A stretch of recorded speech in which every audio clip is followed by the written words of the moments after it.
बिस्मिल्लाहिर्रहमानिर्रहीम। गुज़श्ता दिनों social media पे एक वीडियो बहुत ज़्यादा वायरल हुआ जिसमें कुछ नौजवान आपस में एक दूसरे के साथ गुत्थम गुत्था लड़ाई झगड़ा कर रहे हैं, फायरिंग कर रहे हैं। किसी प्रॉपर्टी का मसला बताया जा रहा है। इसके मतलब सोशल मीडिया पे ये वायरल किया गया था कि कब्ज़ा माफिया का कोई ग्रुप जो है किसी की ज़मीन पर नाजायज़ कब्ज़ा कर रहा है। ये वाक़या तरगा रुमाल गांव शकरगढ़ रोड का है। अभी हम उस सारे वाक़या के किरदारों के साथ मौजूद हैं। आइए जानते हैं उनसे कि असल मामला क्या था, प्रॉपर्टी का मालिक कौन था, किसने वो प्रॉपर्टी बेची, किसके नाम पर वो प्रॉपर्टी है और इस वक्त मौजूदा केस की सूरत हाल क्या है। हमारे साथ इस वक्त मौजूद हैं। हम पहले नंबर पर अमीन साहब को साथ लेंगे जिनके नाम पर ये प्रॉपर्टी है, जिन्होंने को 20 साल इस प्रॉपर्टी का अदालती केस भुगता, सुप्रीम कोर्ट से जाकर इस प्रॉपर्टी का केस जीतने के बाद उन्होंने दूसरे फरीक को फ़रोख्त कर दी। जानते हैं अमीन साहब से। जी अमीन साहब। बिस्मिल्लाहिर्रहमानिर्रहीम। जनाब वाली बात यह है कि तकरीबन 20 साल मैंने ये केस लड़ा है इस प्रॉपर्टी का। 20 साल के दौरानिए में इन्होंने मुझ पर कातलाना हमले भी करवाए, मुझे फायर भी लगे, मेरा बाजू भी टूटा, मगर यह है कि अल्लाह ताला ने मेरे हक़ में ये फ़ैसला करवा दिया और सुप्रीम कोर्ट में जाकर इनका जो अपील थी ना वो डिसमिस हो गई। हाई कोर्ट से भी, सेशन से भी और सिविल से भी मेरे हक़ में फ़ैसला हुआ। अब बात यह है कि 5-6 साल से मैं मालिको काबज़ था। इसमें भी कई मामला आते जाते रहे। मैंने आखिरकार सोचा कि मैं ये ज़मीन जो है ये सेल कर दूँ। जब मैंने सेल आउट की तो असलत का जिसके साथ मेरा मुकदमा था उसका बेटा ही वो मेरे पास आया, कहने लगा कि ये ज़मीन जो है ये अंकल जी मुझे दे। बड़ी पगो दो के बाद मेरे पास वो आता जाता रहा। मैंने आखिर कहा कि चलो मैं ज़मीन इसको ही दे दूँ, ये वहीं रहता है, उसके बच्चे भी वहीं रहते हैं, ये ले। जब ज़मीन दे दी इन्होंने आगे शाह साहब के सेल कर दी। मेरे इल्म में नहीं, बहरहाल शाह साहब और ये इकट्ठे थे और चौधरी निसार साहब थे, वो भी साथ थे। जब ये सेल आउट हो गई, लेखत पर सारी कंप्लीट हो गई, तो मामला आया कब्ज़े का। कब्ज़ा मैंने इनको कहा कि जाके कर लो, भी आप कब्ज़ा कर लो, आपने पैसे दिए कब्ज़ा करो। इन्होंने कहा नहीं, आप लोग आएंगे तो कब्ज़ा देंगे। मैंने भी और मेरे दीगर जो फ्रीकैन थे, मैंने उन सब को भेजा कि जाके इनको कब्ज़ा दे दो, भाई इज्जत यही है इनकी भी और हमारी। तो वहाँ पे उन्होंने कोई 2 कनाल जगह में पट्ठे लगाए हुए थे। कोई इन्होंने कहा उनको कि भाई ये जो है किसने लगाए हैं।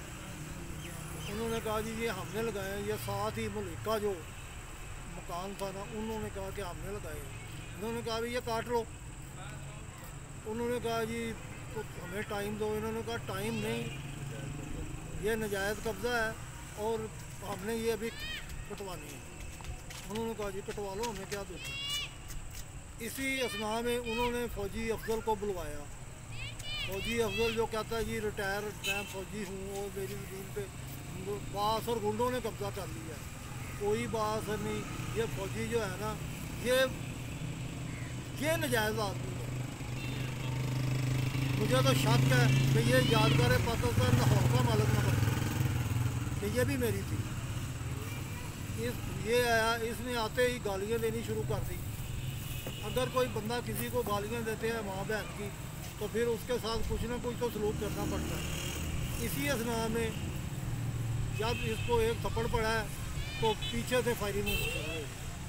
वो फायरिंग जो है वो सोशल मीडिया पे इन्होंने कह दिया जी ये तो इन्होंने की है, जबकि वहाँ पे आज ही इन्वेस्टिगेशन हुई है थाना जफरवाल में, उनको कोई सबूत नहीं मिला हमारी तरफ से फायरिंग का।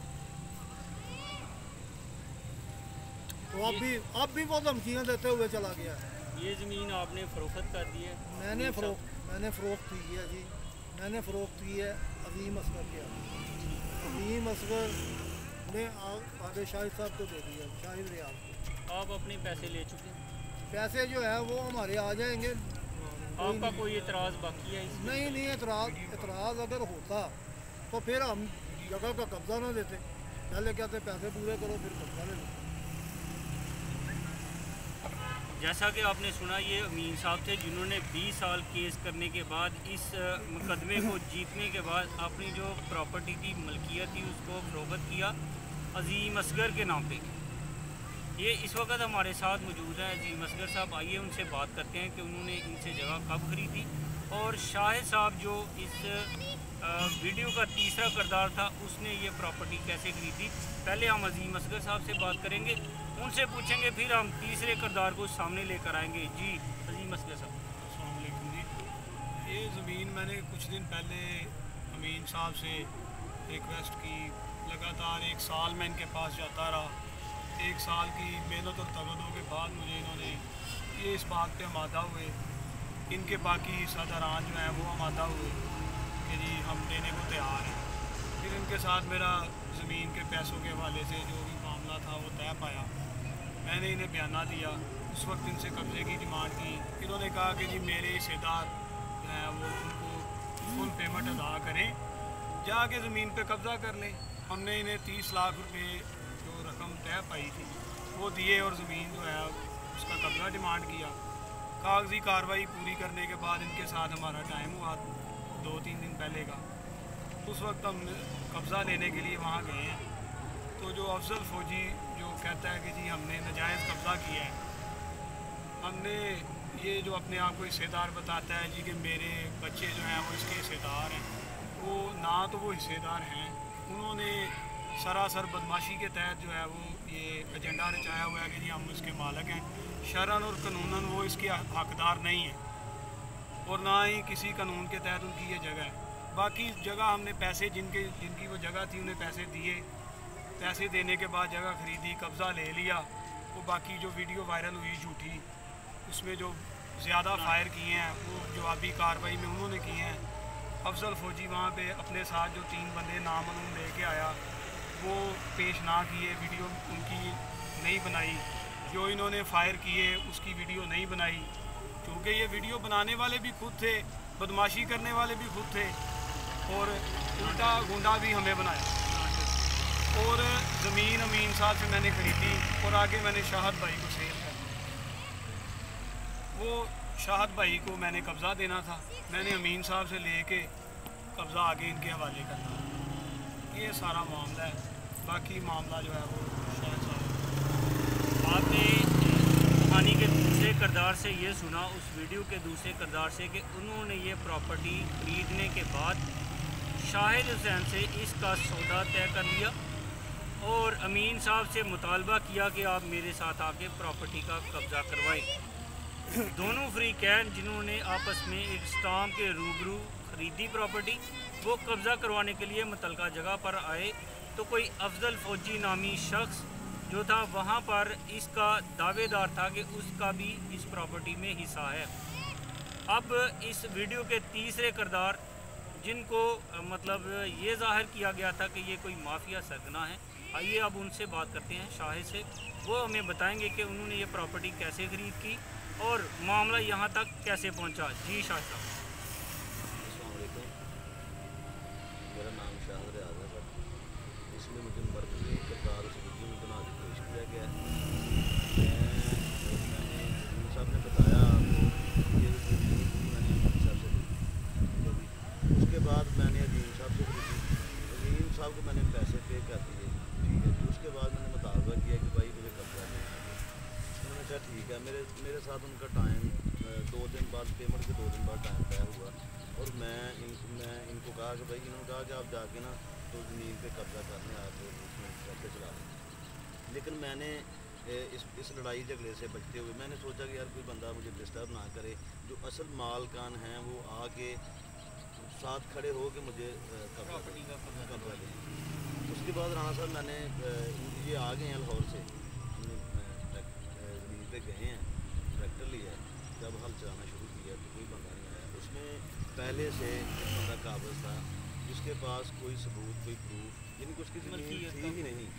उसने उस ज़मीन से ना जो कनाल 1.5 कनाल जगह के काबिज साथ उसका घर है, उन्होंने एक प्री प्लान किया हुआ था। मुझे तो इस बात का नहीं पता था। और ये राना साहब आपको मैं बताता चलूँ कि ये जो सारी वीडियो है इसमें जो मरकज़ी किरदार मुझे और इरफान भाई को बनाया हुआ है कि इनके हाथ में पिस्टल था, इन्होंने फायर किया, ये किया, वो किया। और आप वीडियो देखें, चेक करें कि मैं उस सारे झगड़े में उन सबको पीछे कर रहा हूँ तो भाई लड़ना नहीं है, भाई लड़ना नहीं है। लेकिन मैं एक राना साहब इज़्ज़तदार शहरी हूँ, मेरी इज़्ज़त को मजरूह किया गया है। और जिस भाई ने सोशल मीडिया पे ये वीडियो वायरल की है उसने मेरे साथ सख्त ज़्यादती की है। मैंने पैसे दिए हैं, मैं एक इज़्ज़तदार शहरी हूँ और मुझे इतना नुकसान पहुँचाया इन लोगों ने जिन्होंने तस्दीक किए बगैर इस वीडियो को वायरल किया है सोशल मीडिया पे। मैं आला हुकाम से अपील करूँगा कि उनके ख़िलाफ़ नोटिस लिया जाए। ठीक है जी, ये कोई बात नहीं कि एक बंदा मीडिया का एक टैग लगा के तो किसी की इज़्ज़त को भी उछाल दे। राना साहब मेरा साफ कर कार्ड चेक कर लिया जाए। कारोबारी बंदे हैं, कारोबारी लोग हैं। गाँव में जाके मेरे बारे में तस्दीक किया जाए कि मैं कब्ज़ा माफिया हूँ। और दूसरी बात, मतलब जो वीडियो वायरल हुई मैंने भी वो वीडियो देखी।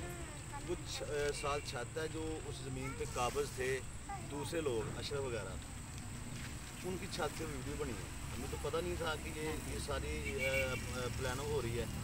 मैं जब ये मामला शुरू हुआ मैंने उस बंदे ने आके गालियाँ शुरू कर दी, ये माँ बहन की गालियाँ देना शुरू की हैं। मैं पीछे खड़ा था, मैं भाग गया हूँ। मैंने उससे कहा कि यार बैठ के बात करो, मैंने पैसे दिए हैं, मैंने पैसे दे के ज़मीन खरीदी है, आपका तो किरदार इसमें नहीं है। मैं अगर गलत कर रहा हूँ, अगर आपका कोई हक बनता है तो आप बैठ के बात करें, अदालत जाएँ। अगर आप सबूत प्रूफ देंगे आप अपनी ज़मीन ले लेना, आपकी जो बनती नहीं है। उसने नहीं सुनी, उसने गालियाँ देना शुरू कर दी। चलो हमारा एक दोस्त था, उसने उसे थप्पड़ लगा दिया, वीडियो में साफ नज़र आ रहा है। मैं भाग के आया हूँ, मैंने इसको भी पकड़ा, इरफान भाई को भी, कि नहीं यार। उसके बाद एक फायर हुआ है। ठीक है जी, मैं तो उस सारी लड़ाई में वो मरकज़ी किरदार अदा कर रहा था कि झगड़ा ना हो। इसमें एक फायर हुआ है, वो पता नहीं हमारी तरफ से हुआ है या उस तरफ से हुआ है, ये वीडियो में शो नहीं हो रहा है। लेकिन उसके बाद एक प्लान था उस बंदे की तरफ से जिसने वो जिस जगह पे कब्जा किया हुआ था, उसके घर से ऐसे जैसे सामने छत हो, नीचे ज़मीन है, उस छत से वीडियो बनी थी। और उन्होंने पीछे से 7-8 फायर किए हैं और वीडियो में चेक किया जा सकता है कि वो फायरों की आवाज़ आ रही है लेकिन उसमें बंदा शो नहीं हो रहा, विजुअल नहीं है। हाँ, बंदा शो नहीं हो रहा। राना साहब वो फायर हुए हैं, तो जब वो फायर हुए तो इरफान भाई ने कहा कि सामने आके फायर करो। पीछे से क्या इसमें वो वीडियो में साफ नज़र आ रहा है, कहता हुआ बोलता हुआ। गालियाँ भी दी हैं, उनकी तरफ से भी गालियाँ, मेरी हमारी तरफ से भी हुई। और मुझे जो मेरी साथ को राना साहब नुकसान पहुँचा है, मैं इंशाअल्लाह ताला कोर्ट भी जाऊंगा। ठीक है जी, हज के इज़्ज़त का दावा भी करूंगा, साहिब इकराम भी जाऊंगा। और मेरे पास ये सारे राना साहब सबूत हैं जो मैं आपको बता रहा हूँ। अमीन साहब की तरफ से भी जो काम हुए हैं और जो डॉक्टर अजीम साहब की तरफ से जो काम हुए हैं, वो सारे आपको डिटेल बता रहा हूँ। और हाई कोर्ट का फ़ैसला, सुप्रीम कोर्ट का फ़ैसला, मैं सारे आपको अगर वीडियो में आप दिखा सकते हैं। ये राना साहब उस ज़मीन का इकरारनामा सुलह है जो 20 साल के बाद असगर साहब ने अमीन साहब को लिख के दिया कि भाई हमें वो लगान वगैरह पड़ गया हुआ था इसमें, जो का साहब केस थी 25 साल की वो भी, और जो अपना जितनी देर उन्होंने ज़मीन हथियाई हुई थी उसका भी मुआवजा इनको पड़ गया। उसके बाद ये एक सुलहनामा तहरीर हुआ, बैठ के इन्होंने माफ़ी मांग ली अमीन साहब से आगे। ये खुदा तरस बंदे हैं, अच्छे इंसान हैं, इन्होंने अल्लाह और अल्लाह के रसूल के नाम पे उनको लगान माफ़ कर दिया और जो केस ऑफ कास्ट पड़ी थी उनको वो भी माफ़ कर दी। उसके बाद ये सुलहनामा हो गया बैठ के। ये सारे ये आप अगर आपका कैमरा दिखा सकता हो तो ये काइंडली चेक कर लें। ये सारा ये शराइत तय हो गई कि ज़मीन हवाले कर दी गई है। उसके बाद सर 7 साल से चौधरी अमीन साहब काबिज थे इस पर, वो इस पैली को ज़मीन को काश्त भी कर रहे थे और सारा कुछ इनके हवाले ही था। और ये सर सुप्रीम कोर्ट का फ़ैसला है, अगर आपका कैमरा इसको दिखा सकता हो तो आप काइंडली इसको देख लें। ये जो डिसमिस किया हुआ है सुप्रीम कोर्ट का फ़ैसला ये, ठीक है, हमारे पास। और उसके बाद अमीन साहब ने अपनी प्रॉपर्टी अपनी मर्ज़ी से फ़रोख्त की सर, उसमें हाँ वो अजीम साहब ने ख़रीद ली, उसके बाद उन्होंने मुझे सेल कर दी। हम वहाँ पे गए हैं। ये जो जिसने भी ये मेरी इज्जत को नुकसान पहुँचाया है, मैं इंशाल्लाह इनके ख़िलाफ़ सख्त कानूनी कार्रवाई करूँगा, एक्शन भी लूँगा। और हकाम बाला से मैं अपील करता हूँ कि सर मैं एक इज़्ज़तदार शहरी हूँ। इसका ये मतलब नहीं है कि एक बंदा कोई 2 टके का आदमी छोटा सा जो है ना वो करके टैग लगा के मीडिया का, और वो किसी की इज़्ज़त को भी नुकसान पहुँचाए। सर इसका नोटिस लें, और मैं आला हकाम से, वज़ीर आला पंजाब से ये अपील करता हूँ कि इस बात पे नोटिस लें और इस सारे वाक़े की तस्दीक करें। मुझे गुंडा, दहशतगर्द और जो कब्ज़ा माफिया, ये सारा हल्का आबादी में मुझे सर ये मैं बहुत परेशान हूँ इस बात से कि मेरी इज़्ज़त को ख़राब किया गया है। राणा साहब शुक्रिया आपका कि आपने हमारा मौक़िफ़ लिया, और ये 2 बंदे जो असल मालकान हैं उनसे मैंने ज़मीन ख़रीदी है। और ये स्टाम है सर, ये देख लें जी, ये सारे हिस्सेदारान के स्टाम हैं। एक नहीं, जो अमीन साहब के जितने फ्री कैन थे उन सब के स्टाम है सर। ये आप अपना बारी बारी चेक कर लें सर, ये सब के जितने हिस्सेदार थे उनके स्टाम है। ये देख लें सर। मैं कोई कब्ज़ा माफिया नहीं हूँ, मैं कोई गुंडा नहीं हूँ, मैं कारोबारी बंदा हूँ और अच्छा शहरी हूँ। इसका सबूत प्रूफ आप कहीं से भी ले सकते हैं राणा साहब। और मैं आपके ज़रिए आला काम से अपील करता हूँ कि मेरे इस मामले को नज़दीक से देखा जाए। Thank you sir. वीडियो में हमने तकरीबन तीनों ऐसे किरदारों को सामने लेकर आए जो इस वक्त जो वीडियो बन रही थी उस वक्त उसके मेन किरदार थे। उनमें वो दोनों फ्रीकैन शामिल हैं जिन्होंने सेल की प्रॉपर्टी ख़रीदी, ख़रीदने के बाद बेची और बेचने के बाद फिर शाहद रियाज को बेची। शाहद रियाज का ये कहना है कि मैंने प्रॉपर्टी जो है वो अपनी गाड़ी बेचकर ख़रीदी, मेरे पास उसका स्टाम है, मैंने 40 लाख रुपया मालिक को जो है वो दिया, उसके बाद अपना कानूनी तरीके से कब्ज़े की डिमांड की। मैं कोई माफिया, कब्ज़ा माफिया, किसी ग्रुप का सरगना नहीं हूँ, बल्कि एक शरीफ शहरी हूँ। अगर किसी को मेरे मतलब कोई मिसअंडरस्टैंडिंग थी तो मुझसे आकर वो हक़ाइक़ चेक कर सकता है। हाँ, अलबत्ता जो मेरी साख को नुकसान पहुंचा है उसके हवाले से मैं हकाम बाला से नोटिस लेने की अपील करता हूं, और ये भी कहता हूं कि मैं इसके मतलब जो मेरी साख ख़राब हुई है मैं कानूनी चाराजोई भी करने का हक़ रखता हूं। जी।